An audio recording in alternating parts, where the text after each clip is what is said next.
ये कहानी एक ऐसे लड़के की है जिसके पास कोई पावर्स नहीं थे।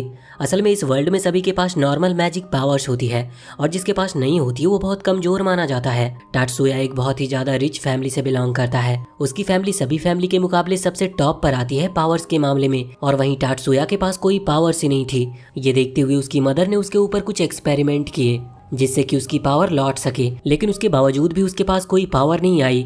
इस चीज में टाटसुया ने अपने इमोशंस और डिजायर्स को खो दिया, लेकिन उसकी मदर फिर भी नहीं रुकी। टाटसुया भले ही रुकने को कहता लेकिन वो नहीं सुनती। अब इसी तरह से ये एक्सपेरिमेंट चलते रहे और टाटसुया बड़ा हो गया। एक दिन अचानक से टाटसुया ने अपनी पावर को महसूस किया।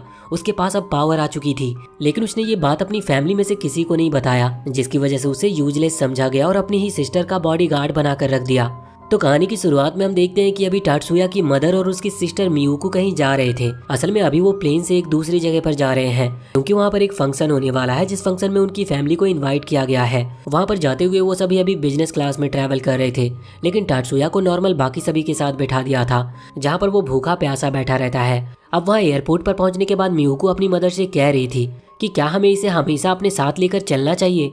मुझे ये बात बहुत बेकार लगती है। उस पर उसकी मदर कहती है कि तुम बस उसे अपना सर्वेंट समझ सकती हो, तुम्हें उसे ज़्यादा कुछ समझने की जरूरत नहीं। अब जिस होटल में वो रुकने वाले थे वहाँ पर आने के बाद मियुको कह रही थी कि मैं प्लेन में बैठे बैठे थक गई। इस पर उसकी मदर हाँ कर देती है। बस वो कहती है कि टाटसुया को भी अपने साथ लेकर जाना, लेकिन मियुको ऐसा चाहती नहीं थी, लेकिन उसे उनकी बात माननी पड़ती है। अब वो टाटसुया के साथ वहाँ से चली जाती है और हम देखते हैं कि वो सनसेट एंजॉय कर रही थी। तभी अचानक से वो किसी से टकराने वाली थी कि टाटसुया उसे बचा लेता है।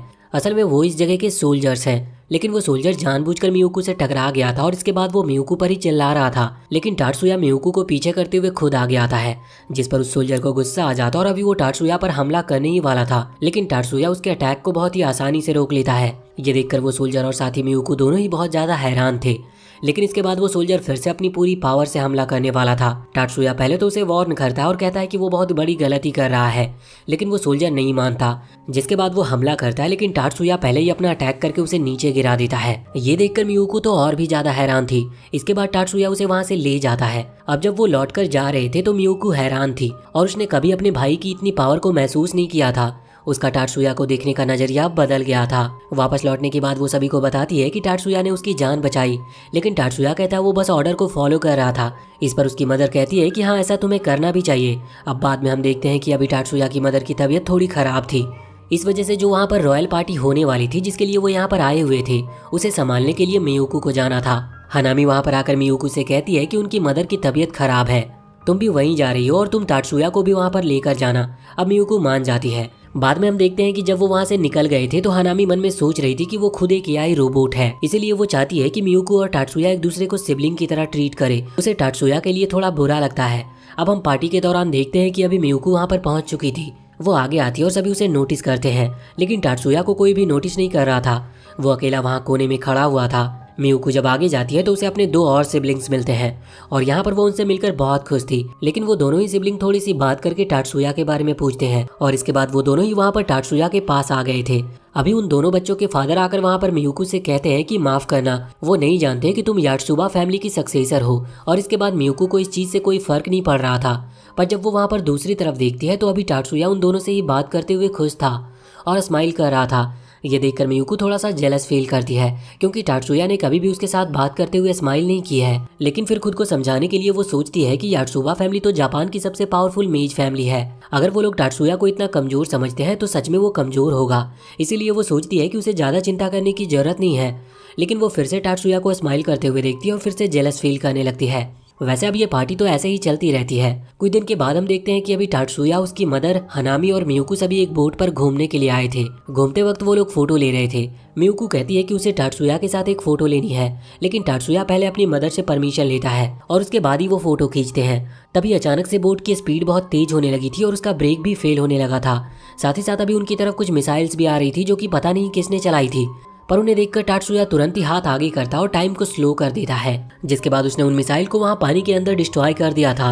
ये देखकर मियुको समझ गई थी कि यह टाटसुया की पावर है, लेकिन वो बहुत ही ज्यादा हैरान थी कि टाटसुया अपनी पावर को अपने आप ही यूज कैसे कर सकता है, क्योंकि इस वर्ल्ड में मैजिक पावर का यूज करना इतना आसान भी नहीं था। उसके लिए भी कई गैजेट्स लगते हैं, साथ ही साथ बहुत ही ज्यादा कंट्रोल होना चाहिए। वैसे बाद में हम देखते हैं कि जब वो घर पर आते हैं तो वहाँ पर आर्मी कमांडर आया हुआ था वो कह रहा था कि उन्हें इस चीज का नहीं पता कि आखिर वो मिसाइल चलाए किसने थे, मगर वो उसकी पूरी रिसर्च कर रहे हैं। पर तभी टाटसुया की मदर कहती है कि कोई जरूरत नहीं, वैसे भी वो हमें लगी नहीं। उसके बाद जब वो आर्मी कमांडर वहाँ से जाने लगा था तो उसे पता चलता है कि उसके जूनियर्स ने मियुको को परेशान किया था और टाटसुया ने उन्हें हरा दिया था। इस पर वो पहले तो टाटसुया और मियुको से उन सोल्जर्स के लिए माफी मांगता है और इसके बाद टाटसुया से कहता है कि अगर वो चाहे तो उनकी ट्रेनिंग कैंप में स्पेयर के लिए वो आ सकता है, और स्पेयर का मतलब उनकी ट्रेनिंग के लिए। असल में बाकी सभी टाटसुया को याटसुबा फैमिली का एक मेंबर समझते हैं, इस वजह से वो जानते हैं कि टाटसुया स्ट्रांग होगा, इसीलिए वो उसे ट्रेनिंग के लिए बुला रहे थे।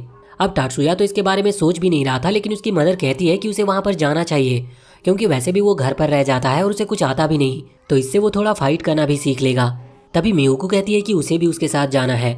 वो इसकी वजह बताती है कि वो अभी थोड़ी कमजोर है और जब टाटसुया उसे प्रोटेक्ट नहीं कर सकता तो वो खुद स्ट्रांग बनकर खुद को प्रोटेक्ट कर लेगी, और ये बस उसका एक बहाना था। लेकिन इस पर उसकी मदर हाँ कर देती है। अब अगले सीन में हम देखते हैं कि वो उस जगह पर पहुंच चुके थे जहाँ पर अभी बाकी सभी सोल्जर्स की ट्रेनिंग चल रही थी।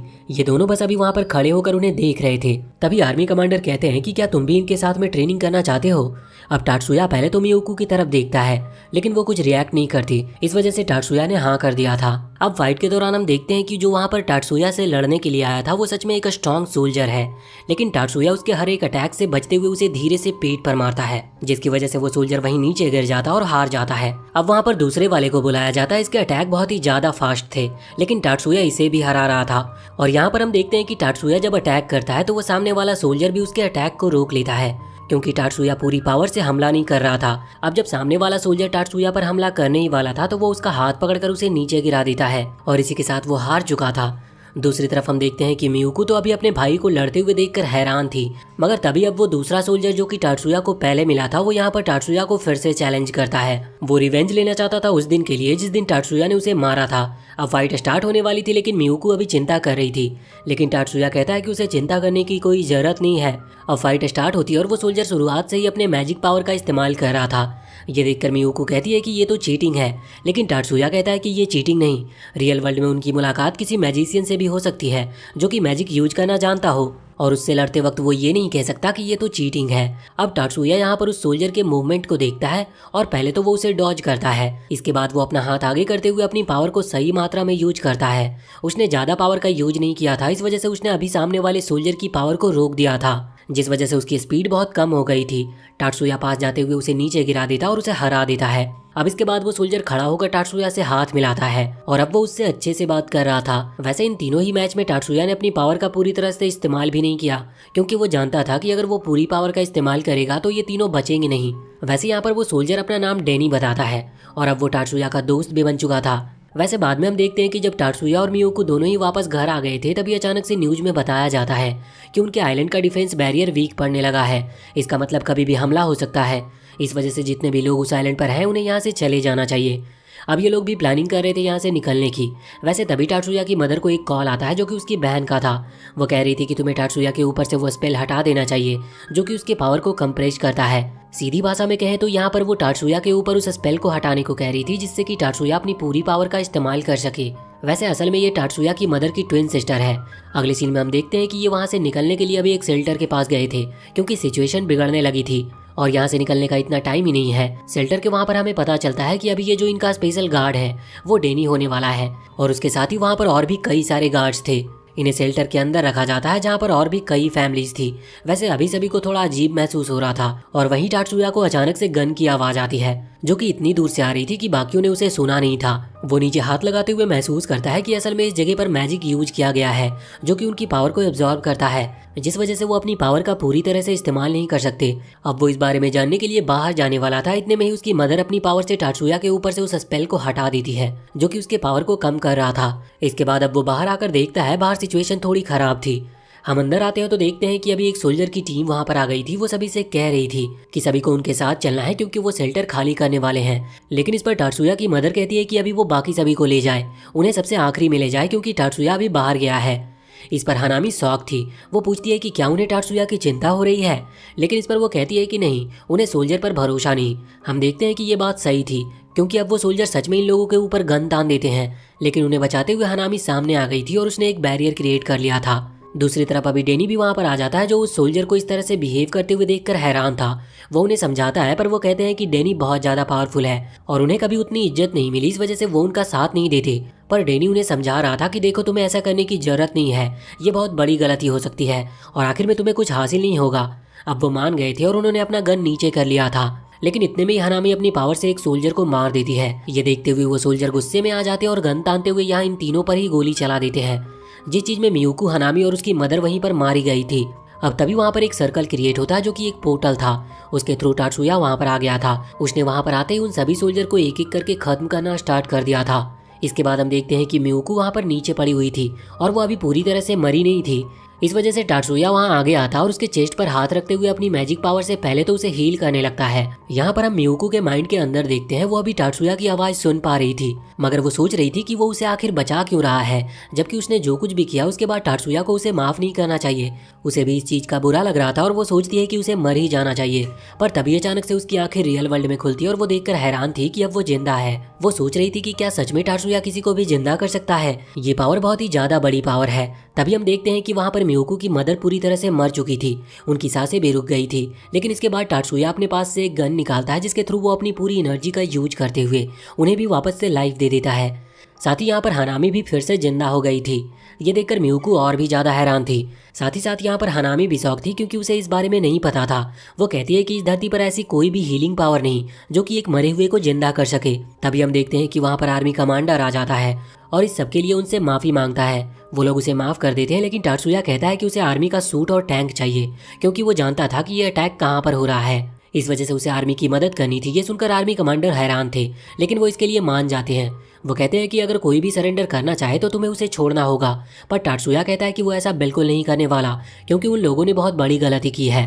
बाद में जब टाटसुया जाने वाला था, तभी वहाँ पर मियुको आकर उससे कहती है कि वो क्यों जा रहा है, वहाँ पर बहुत खतरा होने वाला है। लेकिन इस पर टाटसुया कहता है कि नहीं, जिन लोगों ने उसकी सिस्टर को चोट पहुंचाई वो उन्हें नहीं छोड़ेगा। साथ ही यहाँ पर वो बातों ही बातों में अपनी सीक्रेट को भी रिवील कर देता है। वो कहता है कि इस पूरे वर्ल्ड में उसके लिए उसकी छोटी बहन से ज्यादा और कोई खास नहीं। अगर कोई उसे चोट पहुंचाने की कोशिश करेगा तो इसके लिए वो पूरे प्लेनेट को भी डिस्ट्रॉय कर सकता है। और इतना कहते हुए वो वहाँ से चला जाता है। दूसरी तरफ हम देखते हैं कि वहाँ पर वो जो लोग हमला कर रहे थे वो बहुत ही ज्यादा लोग लेकर आए थे और वो अभी पानी के थ्रू इसी आइलैंड पर आ रहे थे और वहाँ पर हमला कर रहे थे। टाटसुया भी वहाँ पर अपने टैंक के साथ पहुँच जाता है। वो कुछ लोगों को तो अपनी पावर के साथ डिलीट ही करता जा रहा था, मगर इस चीज में उसे एक एक करके बहुत ज्यादा टाइम लगने वाला था। साथ ही यहाँ पर जो उसके साथी मरते जा रहे थे वो उन्हें भी हील कर रहा था। दूसरी तरफ ये सब चीज वहाँ पर मियुको और उसकी मदर देख पा रही थी। मियुको अपनी मदर से पूछती है कि आखिर टाटसुया की पावर का सीक्रेट क्या है। उसकी मदर को ये सब पहले से पता था। वो कहती है कि ठीक है, तो अब मैं तुम्हें बता ही देती हूँ। असल में यात्सुबा फैमिली सबसे पावरफुल मेज फैमिली है, लेकिन टाटसुया एक ऐसा लड़का था जिसके पास कोई मैजिक पावर्स नहीं थी। तो उन्होंने कोशिश की कि वो उसे जबरदस्ती एक मैजिक पावर दिला सके। इसके लिए जब उन्होंने एक्सपेरिमेंट स्टार्ट किए तो इसके दौरान टाटसुया ने अपने सारे सेंसेस और इमोशंस खो दिए। उसके पास बस एक चीज बची थी। यहाँ पर अभी वो चीज बताने वाली थी, लेकिन इसके पहले मियुको को ये भी पता चलता है कि असल में सिर्फ टाटसुया ही नहीं था जिसने उस एक्सपेरिमेंट के दौरान कुछ खोया हो। उसकी मदर को भी यही सेम चीज हुई थी। उन्होंने भी उस दौरान अपने सारे इमोशंस खो दिए। यहाँ पर मियुको को जानने को मिलता है कि टाटसुया के पास अब सिर्फ एक ही इमोशन बचा है, जो था उसकी बहन के लिए उसका प्यार। इसीलिए वो उसकी सिस्टर के लिए कुछ भी कर सकता है और उसी चीज का बदला लेने के लिए अभी वो उन लोगों पर हमला करने के लिए गया है। अब ये सुनकर मियुको को और ज्यादा बुरा लगने लगता है और अब यहाँ पर उसे डबल बुरा इस चीज से भी लग रहा था, क्योंकि उसकी मदर के पास इमोशंस नहीं है। तो अगर वो टाटसुया को इस तरह से ट्रीट करती है तो ये नॉर्मल सी बात है, लेकिन मियुको के पास तो इमोशंस हैं। फिर आखिर वो उसे इस तरह से क्यों ट्रीट करती थी, जबकि टाटसुया हमेशा से उसकी हर बात मानता आया है। इस तरफ हम देखते हैं कि अभी टाटसुया के सामने 6 और शिप्स आ गई थी जो कि पावरफुल थी और इन्हीं की तरफ हमला कर रही थी। अब उन पर एक एक अटैक करने का कोई फायदा नहीं था। टाटसुया को जो भी अटैक करना होगा वो इतना पावरफुल होना चाहिए कि जिसकी वजह से ये 6 के 6 शिप्स खत्म हो सके। टाटसुया को उसके लिए टाइम लगेगा। वो टाइम मांगता है और अपने अटैक का यूज करने लगता है। उसके लिए उसे बहुत ज्यादा मेजरमेंट करने की जरूरत थी कि उसे ये अटैक कहाँ पर करना है। दूसरी तरफ हम देखते हैं कि जब ये चीज हनामी देखती है तो वो टाटसुया की मदर से कहती है कि क्या वो टाटसुया की मदद करने जाए। इस पर टाटसुया की मदर कहती है कि ये उसकी मर्जी है, अगर वो जाना चाहती है तो जा सकती है, वो इस पर कुछ नहीं कह सकती। अब अगले सीन में हम देखते हैं कि वहाँ जब टाटसुया उस अटैक के लिए मेजरमेंट कर रहा था तब वो 6 शिप्स यहाँ इनके ऊपर हमला करती है। बाकी गार्ड्स उन्हें रोकने की कोशिश कर रहे थे पर वो ज्यादा देर तक उसे रोक नहीं सकते थे। तभी वहाँ पर हनामी आ जाती है जो कि अपनी पावर से उन अटैक्स को रोकने लगती है। कुछ देर तो वो उन अटैक्स को रोकने में कामयाब रहती है क्योंकि उसने बैरियर का यूज किया था, लेकिन इस बैरियर को बनाने में उसकी पूरी एनर्जी खत्म हो चुकी थी और वो खुद भी एक एआई रोबोट है, इस वजह से जल्दी वो पूरी तरह से खत्म होने वाली थी। पर इतने में ही टाटसुया का मेजरमेंट पूरा हो जाता है। इसके बाद वो अपना अटैक का यूज करता है और फिर वहाँ पर एक बहुत ही ज़्यादा तेज ब्लास्ट होता है। ये ब्लास्ट इतना ज़्यादा तेज था कि वो 6 शिप्स और साथ ही साथ बाकी जो सोल्जर नॉर्मल शिप्स पर थे वो सभी वहाँ पर मारे गए थे और एक बहुत बड़ी पानी की वेव इनकी तरफ आ रही थी, पर ये किसी तरह से वहाँ से भागते हुए बच जाते हैं। बाद में हमें ये भी पता चलता है कि अब हनामी नहीं बचने वाली, क्योंकि उसने अपनी एनर्जी का ज़्यादा यूज कर लिया था। वैसे दिक्कत की बात नहीं थी, टाटसुया उसे फिर से हील कर सकता है, इसका मतलब वो उसे ठीक कर सकता था, पर हनामी इसके लिए मना कर देती है। वो कहती है कि वो एक एआई रोबोट है, उसे हमेशा ऑर्डर मानने पड़ते हैं और वो हमेशा दूसरे की मर्जी से जीती रही, जबकि वो ऐसा नहीं करना चाहती थी। अब वो मरने वाली है और ये उसकी खुद की मर्जी होने वाली है, इसीलिए वो टाटसुया से कहती है कि वो उसे ठीक ना करे, जिस पर टाटसुया भी उसकी बात मान जाता है। इसके बाद अब सीन चेंज होता है और हमें जानने को मिलता है कि अब पूरे 3 साल बीत चुके हैं इस इंसिडेंट को और अब टाटसुया और मियुको दोनों ही मैजिक हाई स्कूल ज्वाइन करने वाले हैं। आज स्कूल का पहला दिन था। टाटसुया जब वहाँ पर पहुँचता है तो उसे सबसे पहले एक लड़की मिलती है, इसका नाम मायूमी है और असल में यह स्टूडेंट काउंसिल की प्रेसिडेंट है। वो वहाँ पर टाटसुया को कहती है कि तुम न्यू स्टूडेंट हो, अगर तुम्हें कोई भी हेल्प चाहिए तो तुम मुझसे कह सकते हो। टाटसुया उसे थैंक यू कहता है। वैसे वो नोटिस करता है कि मायूमी के पास सीएडी डिवाइस है। ये वही डिवाइस है जो कि मैजिक को यूज करने के लिए इस्तेमाल किया जाता है। वो समझ गया था कि ये कोई ऑर्डिनरी पर्सन तो नहीं है, इस वजह से टाटसुया कहता है कि मुझे कोई हेल्प नहीं चाहिए। अब जब वो वहाँ हाई स्कूल के अंदर की तरफ आता है तो यहाँ पर वो देखता है कि अभी कई सारे न्यू स्टूडेंट ज्वाइन हुए थे, इसीलिए 2 अलग अलग जगह बांटी गई थी। असल में यहाँ पर एंट्रेंस सेरेमनी हो रही है, तो आगे जो बच्चे बैठे हैं वो अच्छी फैमिली से बिलोंग करते हैं और उन्हें आगे बैठाने को कहा गया था, और पीछे जो बैठे थे वो नए स्टूडेंट हैं, या ऐसे कह लो कि वो कमजोर हैं या फिर ज़्यादा रिच फैमिली से बिलोंग नहीं करते। टाटसुया जानता है कि उसे कहाँ बैठना चाहिए, इस वजह से वो सबसे लास्ट में जाकर बैठ जाता है। अब तभी वहाँ पर एक लड़की आती है और वो बताती है कि उसका नाम मिजुकी है और वो उसके बगल में बैठ गई थी। साथ ही यहाँ पर मिजुकी की दोस्त भी आ गई थी जिसका नाम था एरिका। इसके बाद वहाँ सामने स्पीच देने के लिए मियुको आती है। अब बाद में हम देखते हैं कि रात में जब मियुको टाटसुया के लिए कुछ खाना बना रही थी तब उसे बहुत गुस्सा आ रहा था, क्योंकि टाटसुया ने सक्सेसफुली हाई स्कूल ज्वाइन कर लिया, यानी कि उसे वहाँ पर एडमिशन मिल गई, जो कि इतना आसान भी नहीं था। लेकिन फिर भी उनकी फैमिली में से किसी ने भी उसे कॉन्ग्रेचुलेशन नहीं कहा। अब गुस्से की वजह से उसकी जो पावर है, यानी कि आइस मैजिक पावर, वो अपने आप ही रिलीज हो रही थी। पर टाटसुया वहाँ पर आकर उससे कहता है कि उसे इस चीज़ पर गुस्सा होने की जरूरत नहीं। अब बाद में हम देखते हैं कि अब सुबह हो चुकी थी। वो दोनों ही वहाँ से ट्रेनिंग ग्राउंड की तरफ दौड़ते हुए जा रहे थे। जब वो वहाँ पर पहुँचते हैं तो वहाँ के जो फाइटर्स थे वो टाटसुया पर हमला कर देते हैं, और ये सब ट्रेनिंग का हिस्सा था। टाटसुया भी उनसे लड़ने लगा था और वो धीरे धीरे सभी को हराता जा रहा था। यहाँ पर मियुको बस उसे खड़े होकर देख रही थी। तभी उनके जो सेंसी होने वाले हैं वो यहाँ पर आते हैं और उनके इरादे थोड़े ठीक नहीं लग रहे थे। इस वजह से टाटसुया बाकी लोगों को हराते हुए यहाँ पर आकर सेंसी से फाइट करने के लिए आ जाता है। टाटसुया की जो किक थी वो बहुत ही ज़्यादा ताकतवर थी, पर सेंसी उसे रोक लेते हैं और यहाँ पर अब वो टाटसुया से थोड़े सीरियस होकर फाइट करने लगे थे। टाटसुया भी उनसे फाइट करते वक्त थोड़ा सा शॉक था, क्योंकि सेंसेई भले ही उम्र में ज़्यादा नहीं लगते लेकिन वो बहुत ही ज़्यादा ताकतवर है। और आखिर में टाटसुया बहुत ही ज़्यादा थक गया था, जिसके बाद सेंसी रुकते हैं और कहते हैं कि आज की ट्रेनिंग हमें यहीं पर रोकनी चाहिए। इसके बाद ये सीन चेंज होता है और हम देखते हैं कि टाटसुया अभी अपने क्लास में था। यहाँ पर जब वो कंप्यूटर में टाइपिंग कर रहा था तो यहाँ पर एरिका और मिजुकी उसे देख रहे थे। वो कह रहे थे कि टाटसुया कंप्यूटर चलाने में बहुत अच्छा है। तभी वहाँ पर हम एक लियो नाम के लड़के को देखते हैं। ये यहाँ पर टाटसुया की टाइपिंग स्पीड को देखकर बहुत ही ज़्यादा हैरान था। वो कहता है कि तुम सच में कंप्यूटर चलाने में बहुत अच्छे हो। वो अपनी पावर बताता है। वो असल में रीइंफोर्समेंट मैजिक पावर ओन करता है। यहाँ पर वो टाटसुया की पावर के बारे में भी पूछ रहा था, लेकिन टाटसुया कहता है कि उसके पास ऐसी कोई खास मैजिक पावर नहीं है। वो बताता है कि उसे मैजिक इंजीनियर बनना है।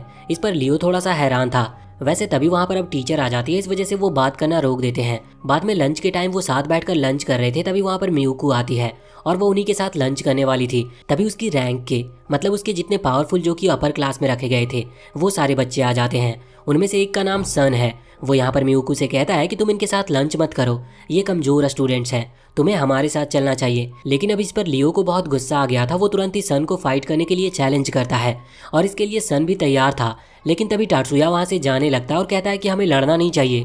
अब इस वजह से ये लड़ाई अभी तो रुक गई थी, लेकिन स्कूल के बाद वो लोग वापस से मिलते हैं। यहाँ पर दोनों ही ग्रुप पूरी तरह से लड़ने के लिए तैयार थे और देखते ही देखते वो लड़ाई भी स्टार्ट हो जाती है, जिसके दौरान यहाँ पर एक लड़की गलती से अपने कैट डिवाइस का यूज कर देती है और उसका यूज करते वक्त उसका वो डिवाइस ब्रेक हो गया था। इस वजह से वो पूरी पावर अनलीज होती है, जो कि डार्कनेस की पावर थी।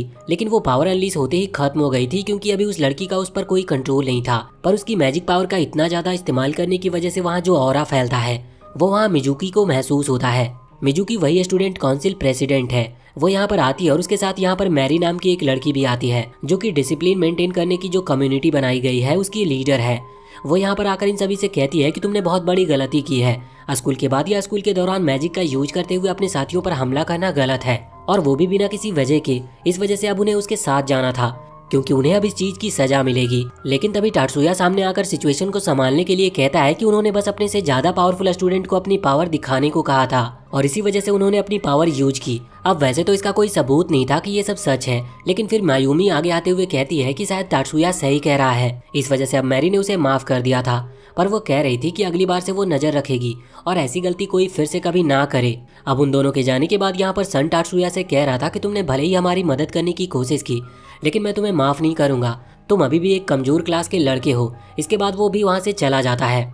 पर वो दोनों लड़कियां जिनमें से एक ने अपनी डार्कनेस वाली पावर का यूज किया था, वो यहाँ पर आकर टाटसुया से माफी मांग रही थी और साथ ही उसे थैंक यू कह रही थी उन्हें बचाने के लिए, वरना वो सस्पेंड हो सकती थी। और इसके बाद वो टाटसुया के साथ ही चलने को कहती है। असल में वो दोनों ही पावरफुल क्लास के मेंबर्स हैं। इसके बाद हम देखते हैं कि जब रास्ते में वो जा रहे थे तो यहाँ पर एरिका मियुको से पूछती है कि आखिर उसके पास जो कैट डिवाइस है वो मॉडिफाई किस तरह से होता है।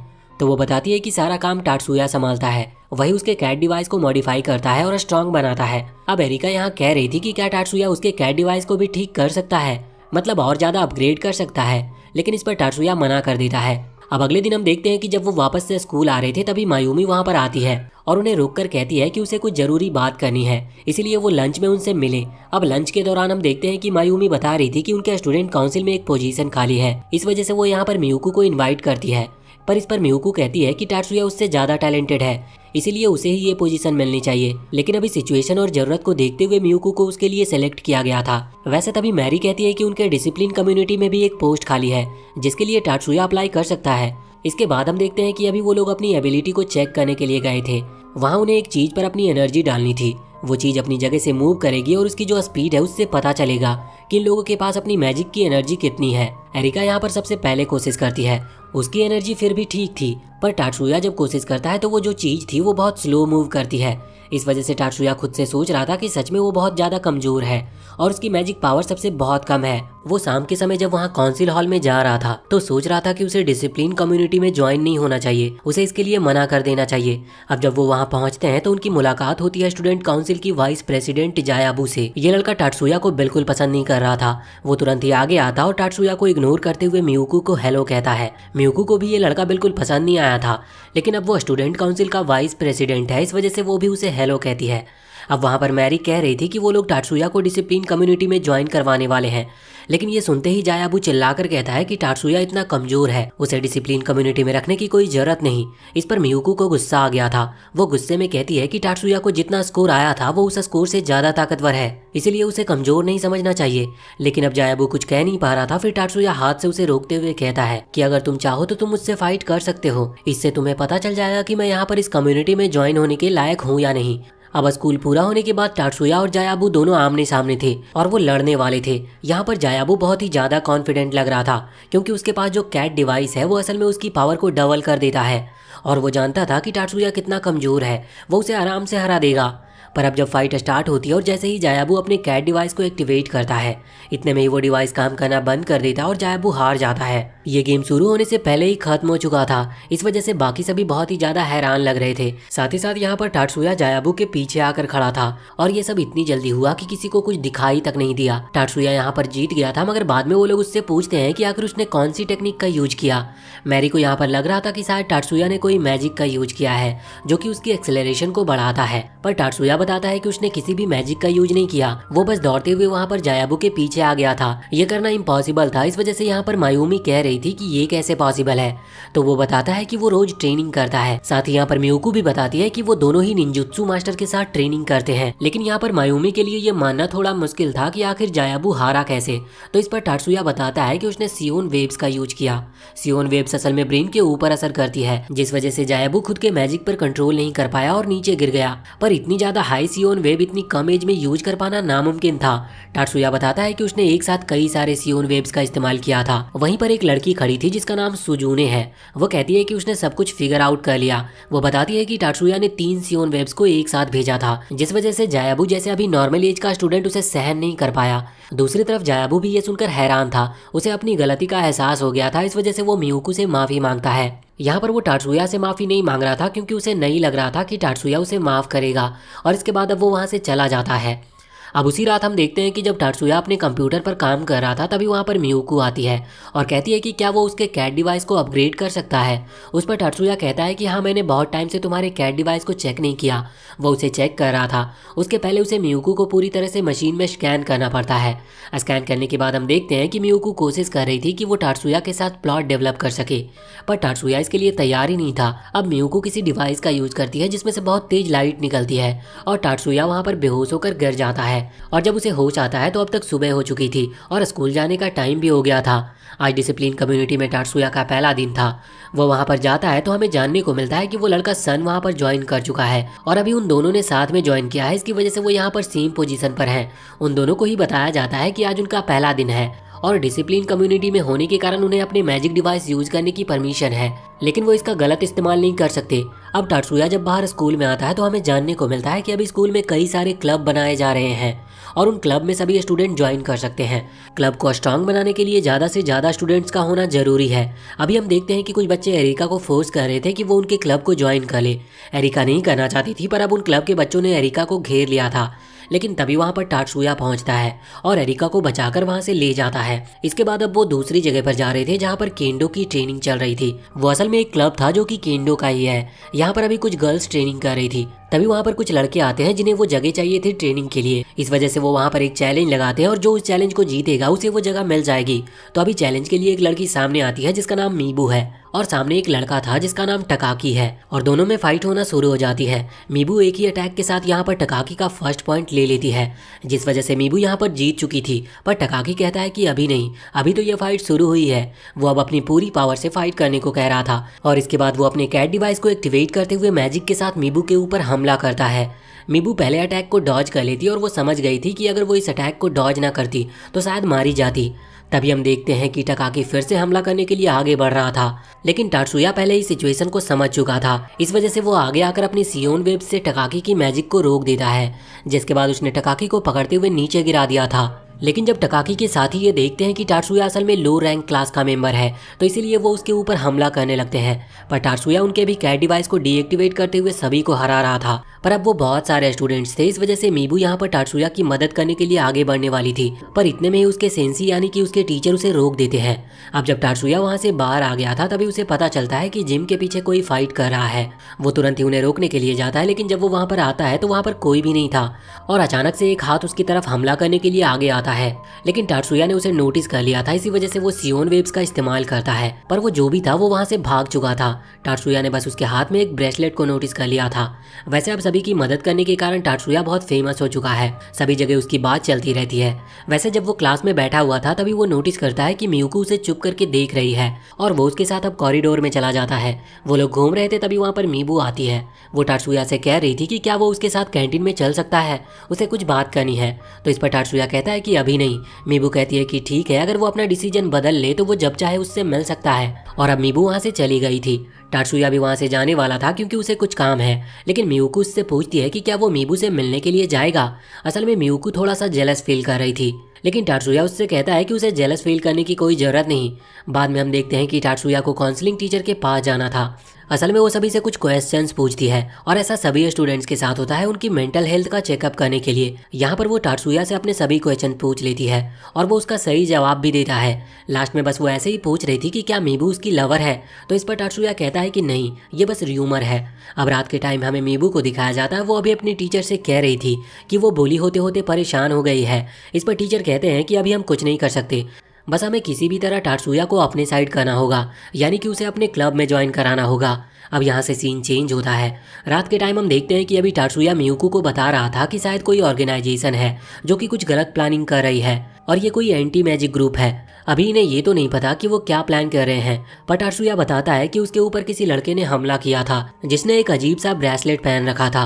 वो उसकी इमेज मियुको को कंप्यूटर के थ्रू दिखाता है, जिसे देखकर मियुको कहती है कि कहीं ऐसा तो नहीं कि ये पूरी सिटी के ऊपर एक खतरा हो। टात्सुया कहता है कि हाँ, ऐसा भी हो सकता है, लेकिन मियुको कह रही थी कि अगर ऐसा हुआ तो हमारी फैमिली हमें वापस बुला लेगी, क्योंकि इतना बड़ा खतरा आएगा तो हमें बचकर रहना होगा। टात्सुया कहता है कि नहीं, मैं पहले ही इसे देख लूंगा कि आखिर चल क्या रहा है। अगले दिन हम देखते हैं कि टात्सुया अपने मैजिक का टेस्ट करने के लिए आया था। वो उसी मशीन में टेस्ट करता है जिसमें उसने पहले किया था। इस बार जो उसका रिजल्ट था वो 900 से ज़्यादा मिलीसेकेंड का आया था, जो कि ज़्यादा अच्छा नहीं है। इसके बाद टात्सुया फैसला करता है कि वो मीबू से एक बार बात करेगा, वो सुनेगा कि वो क्या कहना चाहती है।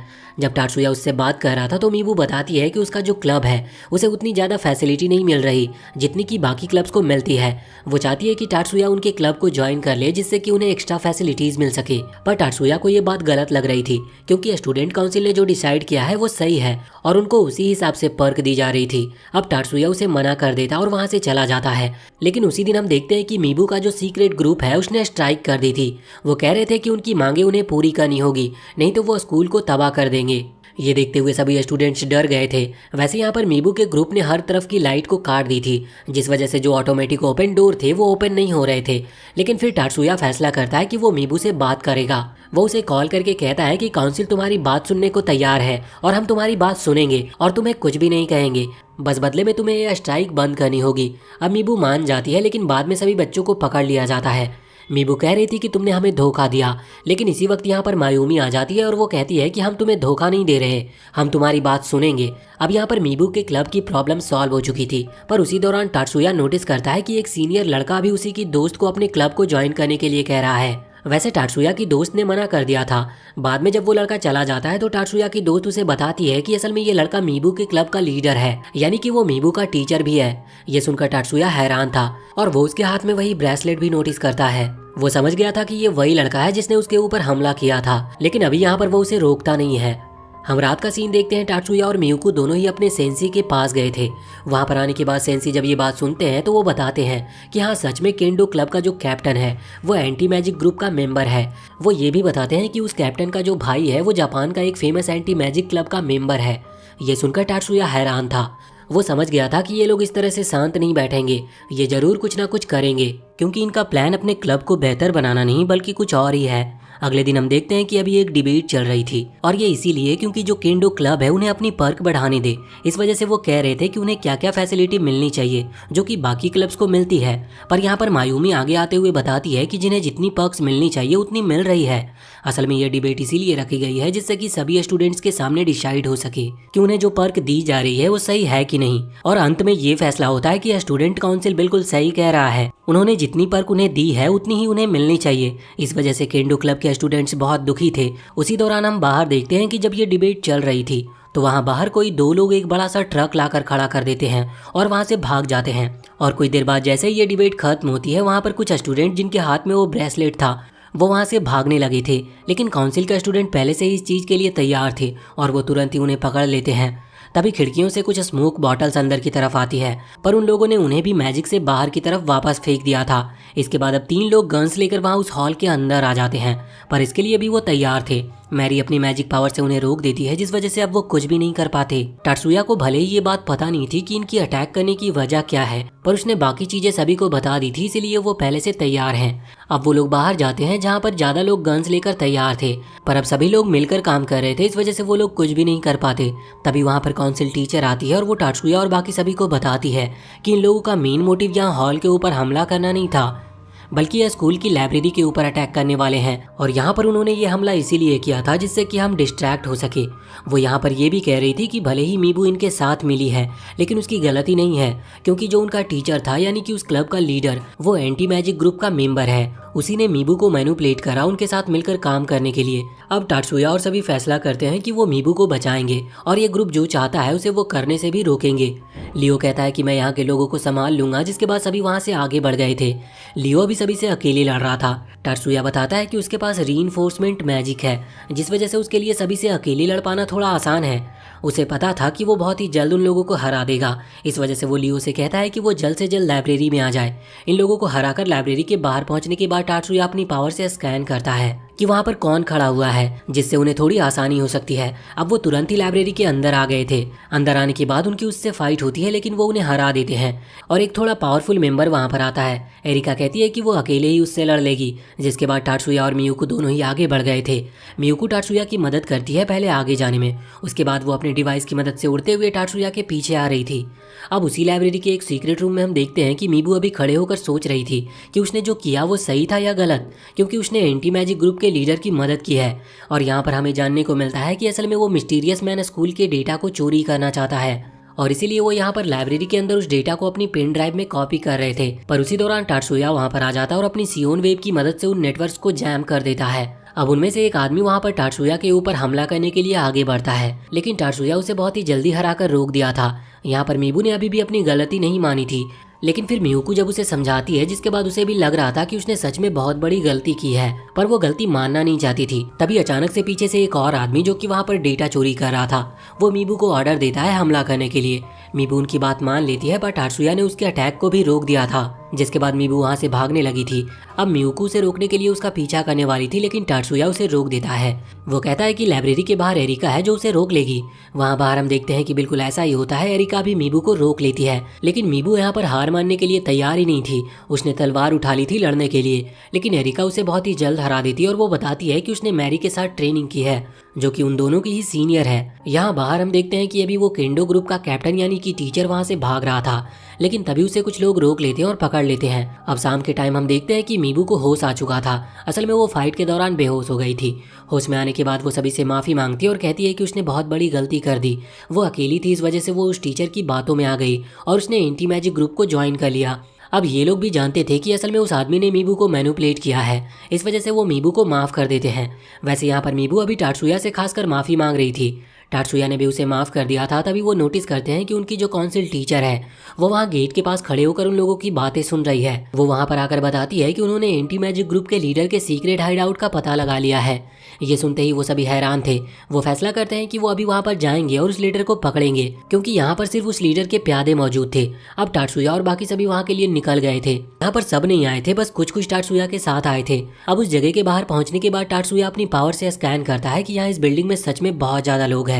अब जब वो उस गेट के बाहर आते हैं जिसके अंदर वो लीडर था, तो वो नोटिस करते हैं कि यहाँ पर भी बहुत सारे मेंबर्स हैं और सभी के पास गन्स भी हैं, लेकिन फिर भी टात्सुया और मियुको दोनों ही अंदर आ गए थे। यहाँ पर अंदर आने के बाद अभी वो लीडर उनके ऊपर हमला नहीं करता। वो कहता है कि तुम सच में बहुत समझदार हो, जो तुमने मेरे सारे प्लान का पता लगा लिया। साथ ही यहाँ पर वो अपने ग्लासेस को हवा में फेंकता है और अपनी उस टेक्निक का यूज करता है जिस टेक्निक से उसने मीबू के माइंड को कंट्रोल किया था। और यहाँ हमें पता चलता है कि उसने अपनी बातों से मीबू को मैनिपुलेट नहीं किया था, बल्कि उसके पास एक ऐसी मैजिक पावर है जिससे कि वो किसी को भी अपने वश में कर सकता है। और यहाँ पर वो टात्सुया के ऊपर भी वही पावर का यूज कर रहा था, लेकिन वो देखता है कि उसकी पावर काम ही नहीं कर रही। उसे समझ नहीं आ रहा था कि ऐसा क्यों हो रहा है, पर अब उसके पास इसके अलावा और कोई चारा भी नहीं था, क्योंकि उसके पास सिर्फ एक ही मैजिक पावर है और अगर ये भी काम नहीं करती है तो उसे बस अब गोली चलानी होगी। वो बाकी सभी से गोली चलाने को कहता है, लेकिन इतने में ही उन सभी की गन अचानक से टूटकर नीचे गिर जाती है। ये देखकर वो और भी ज्यादा हैरान थे, इसीलिए वो वहाँ से भागने लगते हैं, लेकिन टात्सुया उसके पीछे जा रहा था। तभी वहाँ पर बाकी सभी लोग टात्सुया के ऊपर हमला करने के लिए आगे बढ़ते हैं, पर इतने में ही मियुको अपने आइस मैजिक पावर से उनमें से एक आदमी को जमा देती है। ये देखकर बाकी सभी हैरान थे, पर इसके बाद मियुको धीरे धीरे करके सभी पर हमला करना शुरू कर देती है। वो सभी धीरे धीरे जमने लगे थे और दूसरी तरफ हम देखते हैं कि टात्सुया के साथ जो बाकी लोग आए थे वो अभी दूसरे साइड से अटैक कर रहे थे, जिससे कि वो दोनों तरफ से उस बिल्डिंग को घेर सके। वहाँ के लोगों को भी टात्सुया का एक दोस्त संभाल रहा था। हम देखते हैं कि अब टात्सुया एक दूसरे कमरे से बाहर आ जाता है जहाँ पर वो लीडर आकर छुपा था, पर यहाँ पर फिर से बहुत सारे लोग थे। टात्सुया अंदर आते ही अपनी वही वेव छोड़ता है जिसकी वजह से सभी की वो गन्स डिस्ट्रॉय हो जाती है, लेकिन अब वो लीडर प्लानिंग के साथ खड़ा हुआ था। वो तुरंत ही अपनी जैमिंग डिवाइस का यूज करता है, जिससे टात्सुया के पास जो मैजिक पावर है वो जैम हो जाएगी, लेकिन टात्सुया के हाथ में जो गन थी वो मैजिक से नहीं चल रही थी। इस वजह से टात्सुया उसका यूज करते हुए वहाँ पर सभी को खत्म करता है। अब वो आदमी डर गया था और वो वहाँ से भागने वाला था, लेकिन इतने में ही दूसरी तरफ से टात्सुया का वो दोस्त आ जाता है जो कि दूसरी तरफ से इस बिल्डिंग को संभाले हुए था। उन्होंने उस आदमी को पकड़ लिया था। अभी उस लड़के को इतना गुस्सा आ रहा था कि उसने उस आदमी का एक हाथ भी काट दिया था। बाद में वहाँ पर फोर्स आती है जो कि उस आदमी को पकड़कर ले जाती है। दूसरी तरफ हम देखते हैं कि अभी जिन आदमियों को मियुकू ने जमा दिया था वो भी धीरे धीरे ठीक होने लगे थे और फोर्स ने उन्हें भी पकड़ लिया था। इसके बाद हम देखते हैं कि जिस हॉस्पिटल के अंदर मीबू का ट्रीटमेंट चल रहा था, अब वहाँ से उसे डिस्चार्ज कर दिया जाता है। इसका मतलब अब वो पूरी तरह से ठीक थी। वहाँ पर मीबू के फादर भी आए हुए थे जो कि टात्सुया को थैंक यू कहते हैं, क्योंकि उन्हें भी कुछ टाइम से मीबू का बिहेवियर थोड़ा अलग लग रहा था। पर अब उन्हें वजह पता चल चुकी थी और अब मीबू ठीक है, इसीलिए वो भी खुश थे। यहाँ जब टात्सुया वापस अपने दोस्तों के पास आता है तो उसे यहाँ पर पता चलता है कि मीबू उसे लाइक करने लगी है। और वो लड़का कीराहारा जिसने टात्सुया की वहाँ पर उस एंटी मैजिक ग्रुप के लीडर को पकड़ने में मदद की है, वो भी मीबू को लाइक करता है, लेकिन मीबू ने उसे फ्रेंड जोन कर दिया था। अब वापस घर लौटते समय मियुकू टात्सुया से पूछ रही थी कि उसकी एबिलिटी और ब्रेन हाई स्कूल के स्टूडेंट से ज्यादा डेवलप्ड है, फिर आखिर वो हाई स्कूल में क्यों पढ़ रहा है। इस पर टात्सुया कहता है कि उसे बस यहाँ पर मजा आता है, इसीलिए वो यहाँ पर है। अब उसी रात की बात है, टात्सुया और मियुकू दोनों ट्रेनिंग के लिए निंजुत्सु सेंसेई के पास आए थे। यहाँ पर अभी उनकी ट्रेनिंग चल रही थी और दोनों ही ट्रेनिंग में काफी अच्छा परफॉर्म कर रहे थे। लेकिन तभी टात्सुया नोटिस करता है कि वहाँ पेड़ के पीछे उन्हें कोई छुप कर देख रहा है, और जब वो उसे सामने आने को कहता है तो उन्हें पता चलता है कि ये असल में उसकी काउंसलिंग टीचर है। टात्सुया उन्हें देखकर हैरान था, वो इसकी वजह पूछता है तो इस पर उसके सेंसी बताते हैं कि असल में काउंसलिंग टीचर उनकी पुरानी स्टूडेंट है। यहाँ पर टात्सुया को ये भी जानने को मिलता है कि काउंसलिंग टीचर असल में एक सिक्योरिटी एजेंसी के लिए काम करती है, लेकिन ये सीक्रेट रिवील ना हो इस वजह से वो हाई स्कूल में काउंसलिंग टीचर का भी काम कर रही है। अब अगले ही दिन मायूमी सभी को बताती है कि कुछ दिनों के बाद एक कंपटीशन होने वाला है। ये सभी स्कूलों के बीच होगा और ये 10 साल में एक बार होता है। अगर एक बार वो इस कंपटीशन को जीत ले तो 10 साल उन्हीं की बात चलेगी, मतलब उनकी रिस्पेक्ट सभी दूसरे स्कूलों में सबसे ज्यादा बढ़ जाएगी। इस वजह से उसे किसी भी तरह से इस कंपटीशन को जीतना था। इसके लिए वो टीम बना रही थी, मतलब टीम तो नहीं कह सकते क्योंकि यहाँ पर कई सारे गेम्स होंगे, इस वजह से कई सारे बच्चे जाने वाले हैं, पर फिर भी उन लोगों को सोच समझ कर स्टूडेंट्स को ले जाना होगा। अभी टात्सुया किसी भी गेम में पार्टिसिपेट करने के लिए इंटरेस्टेड नहीं था, लेकिन उसे यहाँ पर टेक्निकल स्टाफ में रखने का डिसाइड होता है। मगर अभी उसे खुद को साबित करना था, जिसके लिए वो कीराहारा का कैट डिवाइस पूरी तरह से कॉपी करता है। उसने वो बिल्कुल परफेक्टली कॉपी कर लिया था। कीराहारा जब उसे यूज करता है तो उसे कोई प्रॉब्लम नहीं हो रही थी।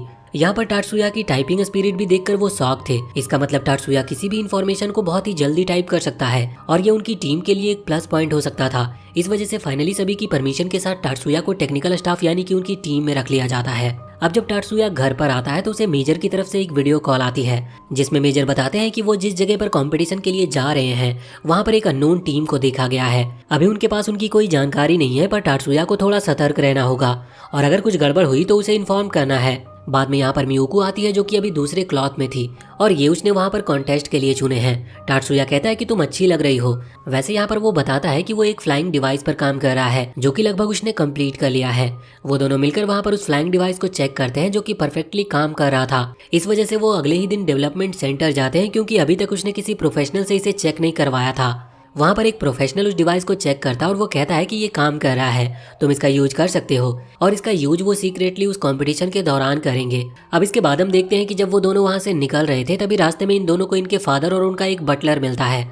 अभी यहाँ जो बटलर था वो मियुकू को तो बहुत ही अच्छे से रिस्पेक्टफुली हेलो कहता है, पर टात्सुया पर वो ध्यान नहीं दे रहा था। इस वजह से मियुकू को गुस्सा आ जाता और वो उस पर चिल्लाते हुए कहती है कि तुम्हें टात्सुया की भी रिस्पेक्ट करनी चाहिए। पर बटलर कहता है कि नहीं, मियुकू उनके सक्सेसर है लेकिन टात्सुया कोई नहीं है, वो सभी टात्सुया को बस सर्वेंट की तरह मानते हैं। इस पर मियुकू को गुस्सा आ जाता और वो तुरंत ही अपनी एनर्जी से उसे जमाने वाली थी, पर टात्सुया उसे रोक देता और वो दोनों वहाँ से चले जाते हैं। अब अगले दिन स्कूल में टात्सुया सभी को बताता है कि अब वो टेक्निकल स्टाफ का मेंबर है, इस वजह से उन सभी के कैट डिवाइस अब वही संभालेगा। अभी दूसरी तरफ हम देखते हैं कि अभी मिजुकी को कुछ आवाज आती है। वो एक रूम की तरफ जा रही थी तो उसे पता चलता है कि उनकी क्लास का एक लड़का मीको ही को इस वक्त मैजिक की प्रैक्टिस कर रहा था। वो अभी स्पिरिट समन करने की कोशिश कर रहा था जो कि मिजुकी को चोट पहुंचा सकती थी, पर इतने में ही टात्सुया वहां पर आकर मिजुकी को बचा लेता है। वैसे बाद में टात्सुया मिको हिको से पूछता है कि आखिर वो कर क्या रहा था, तो इस पर वो बताता है कि वो स्पिरिट समनिंग की प्रैक्टिस कर रहा था, लेकिन वो इसमें कामयाब नहीं हो पा रहा। ना जाने वो अपनी मैजिक का सही यूज करना कब सीख पाएगा। पर तभी मिजुकी कहती है कि तुमने लगभग स्पिरिट समन कर ली थी।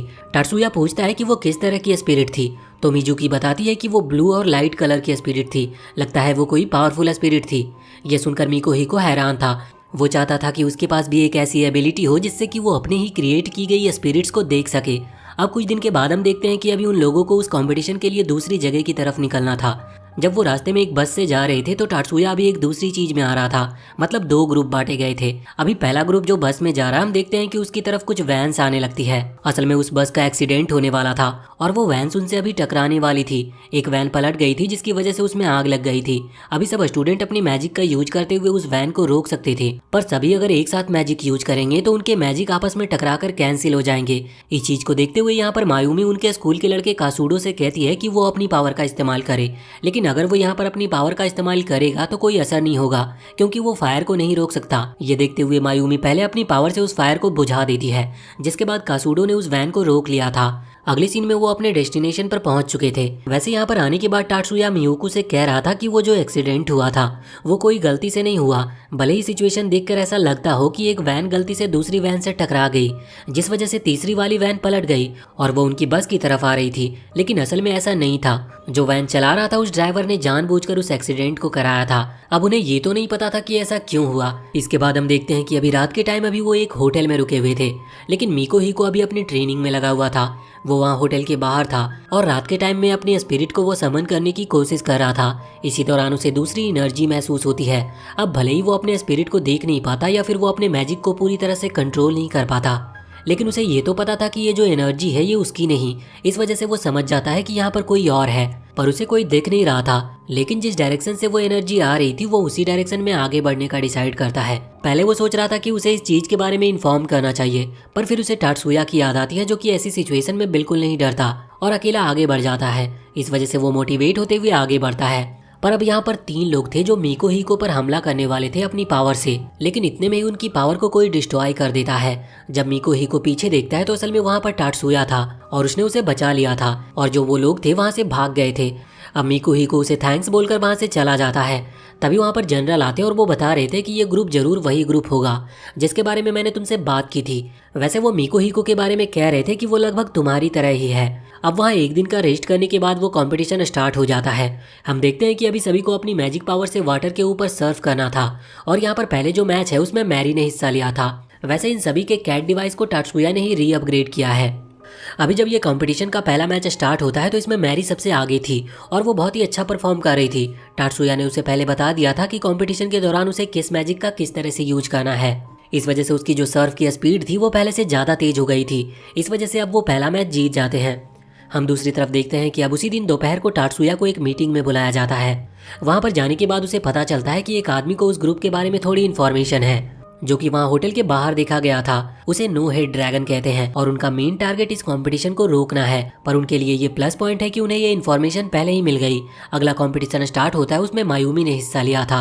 इसमें उन्हें अपनी मैजिक पावर से बुलेट क्रिएट करते हुए कुछ ऑब्जेक्ट को हिट करना था, जिसमें मायूमी 100% हिट करती है और ये वाला मैच भी उनकी टीम जीत जाती है। इसके बाद अगला जो मैच था वो आइस ब्रेकिंग का था और इसमें भी उन्हीं की टीम की एक मेंबर जीती थी। अब वो बहुत आसानी से जीत रहे थे, इससे उनके अंदर बहुत कॉन्फिडेंस आ गया था। पर वहाँ सुजुने कहती है कि जरूरी नहीं कि वो हर मैच जीते, अभी शुरू के मैच बहुत ज़्यादा आसान है, इस वजह से वो जीत रहे हैं, आगे उन्हें ज़्यादा ध्यान रखने की जरूरत होगी। टाटसुया ने यहाँ पर अपने दोस्त लियो के लिए एक वेपन क्रिएट किया था जो कि लियो अपने रीइंफोर्समेंट मैजिक से यूज कर सकता है। बाद में लियो उसकी ट्रेनिंग करके देखता है, पहले वो उसे टेस्ट कर रहा था जिससे उसे पता चलता है कि ये वेपन सच में बहुत ज़्यादा यूजफुल है। वो टाटसुया को इसके लिए थैंक यू भी कहता है। अगले दिन हम देखते हैं कि अभी मैरी का फिर से वही सर्फिंग वाला मैच होने वाला था। अब मैच थोड़ा डिफिकल्ट है क्योंकि इस बार उसकी कॉम्पिटिटर थोड़े ज़्यादा एडवांस लेवल के हैं, पर इस मैच के दौरान हम देखते हैं कि वो अभी भी लीड कर रही थी। तभी एक लड़की अपने सर्फ बोर्ड पर से फिसल जाती है, जिस वजह से वो सर्फ बोर्ड सीधा मैरी की तरफ आता है। मैरी ने लगभग उसे डॉज कर ही लिया था, लेकिन इतने में मैरी का सर्फ बोर्ड भी पानी के अंदर गिरने लगता है। ऐसा लग रहा था जैसे उसका बैलेंस बिगड़ गया और बाद में वो पानी के अंदर गिर जाती है, जिससे वो मैच हार जाती है और उसे हॉस्पिटल भी जाना पड़ता है। और वहाँ जाकर हम देखते हैं कि उसे इतनी चोट लगी है कि वो अपना अगला मैच भी नहीं खेल पाएगी।